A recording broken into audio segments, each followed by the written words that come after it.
Good morning. I hope you guys are having an amazing week so far. As for me, God is great. Anyway, I'm going to jump right into the Day of the Jackal, episode 6, right? So we're in season 1. The last time we spoke, I did from 1 to 5. Now we're going to talk about 6. And 6 continues where the Jackal is on the run. And at the end of 5, he's on the run. He goes to someone's barns and he passes out, hides his weapon and passes out. The next morning in 6, the owner of the barn comes in and hits him with a gun in the face. He passes out, he ties him up and stuff goes on, and he, without giving you too much details because you have to watch it, he escapes, right? And he's on the run now, that he's wanted, and now he has his wife involved in this whole mess. He managed to convince her, and she brings his disguise. And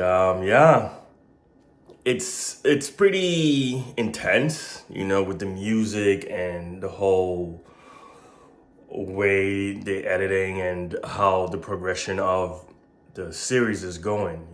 So far so good. But he did something I call the didi-ler at the end of episode 6. I'm like, why? Because he hasn't shown me he has those tendencies. You know what I mean? And now is he going to use the guy and kill him?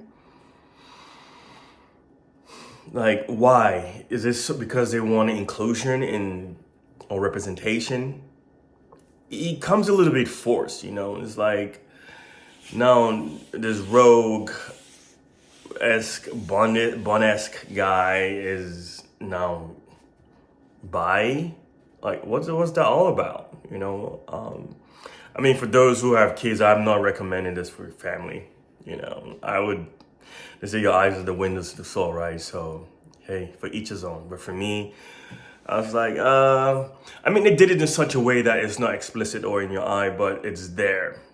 I'm like, okay, at least they would have, for me, sprinkled a little bit of this and that, but it's done in such a way, one can look at it as, it's done in such a way that, I'm doing it because I want this money. How bad do you really want this money?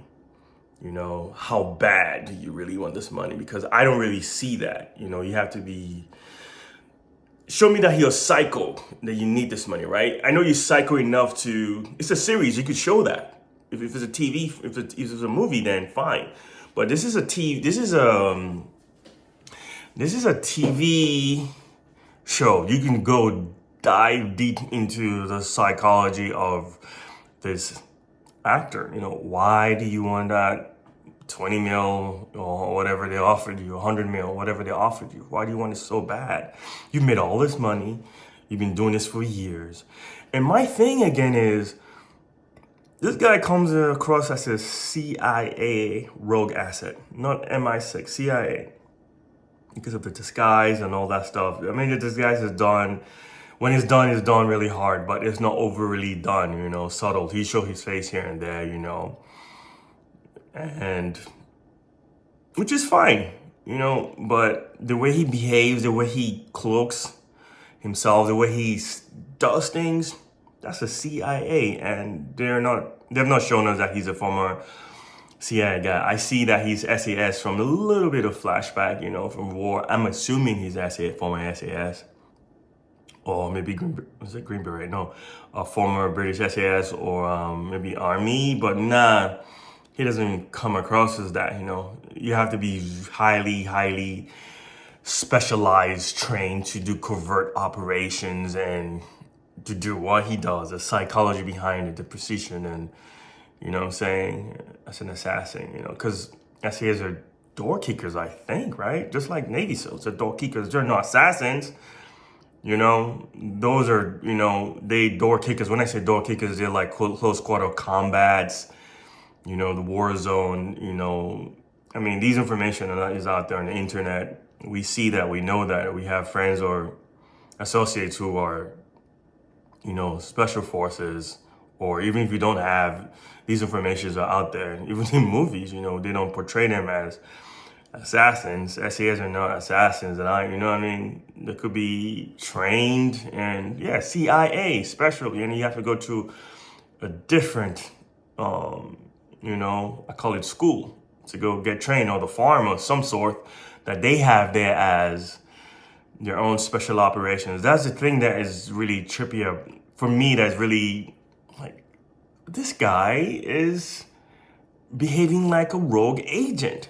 Or maybe they're going to reveal it in the next episode, or, some episodes down the line, and I'm guessing he's going to murk this guy and go do this job. And just like John Wick, maybe the guys who sent him want to clean house, and he goes and he cleans them up. And now we're in season 2. That's the way they can extend the series. Or at the end of this, series, he gets caught or killed or whatever. And that's great. So I don't know. It could go either way. But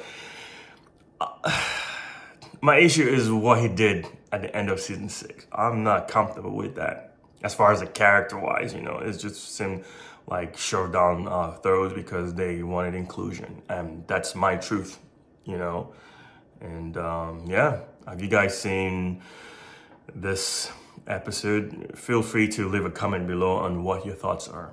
Thank you, and always keep God first. Thank you.